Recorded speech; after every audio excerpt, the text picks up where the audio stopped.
Bonjour tout le monde, aujourd'hui on se retrouve encore pour une nouvelle vidéo de présentation d'un véhicule que je vais livrer dans l'après-midi. Donc il s'agit d'une Mercedes SLC qui était grise d'origine. Donc le client a choisi une référence de chez Avery Dennison, le Grass Green. Donc c'est un vert un peu un vert lambeau. Donc voilà, donc ça, et il a choisi aussi de faire le haut en noir, donc c'est-à-dire les arches du cabriolet, vu que c'est un hardtop. Et ça, donc les rétros noirs, on a changé les jantes aussi par du 19 pouces parce qu'elles étaient en 17 d'origine, des grises. Et alors on a aussi changé la calandre, donc comme d'habitude, la calandre ici. Donc en fait d'habitude c'est une calandre, vous savez, un peu luxueuse avec le truc ici et les barres chrome qui partent comme ça.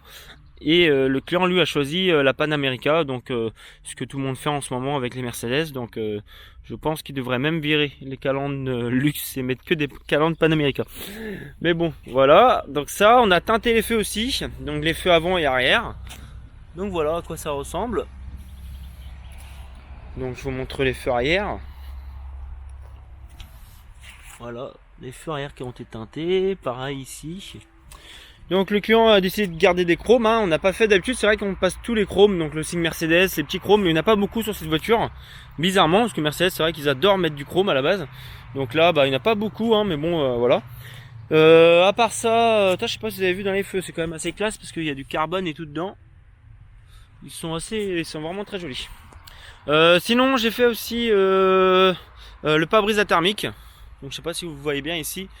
Voilà, donc c'est un film qu'on l'a posé à l'intérieur. Et en fait le toit ouvrant était déjà un peu traité thermique. Vous voyez, il était déjà à moitié bleu. Donc du coup, voilà. Donc ça aussi. Donc j'ai dit les jantes. Et voilà. Bon, après il n'y a pas grand chose de.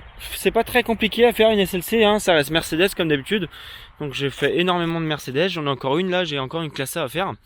Mais sinon des montages c'est vraiment simple. Il n'y a que pour enlever les feux, c'est un peu chiant. Si vous avez une barre de renfort en plastique ici, une grosse barre en renfort en plastique comme ça qui soutient le pare-choc. Et celle-ci en fait faut toute la démonter, sinon on peut pas avoir accès aux vis du feu. Donc je crois qu'il y a 4 ou 5 vis par feu, donc c'est quand même assez. On est sûr qu'il bouge pas. Donc voilà, et sinon la calandre comme d'hab, mais la calandre est moins chiante à démonter que sur un CLA ou autre modèle. Le rétro, bon comme d'hab, c'est pas très compliqué, hein, faut démonter pas notre porte quand même.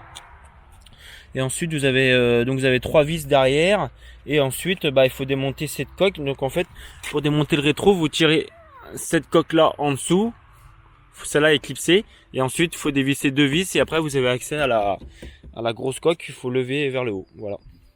Sinon celle-ci c'est 2 clips et une vis.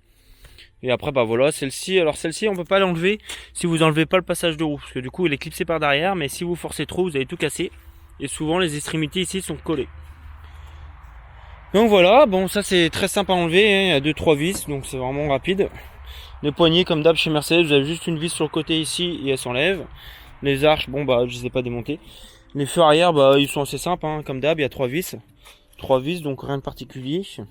Pare-choc arrière, pareil, hein.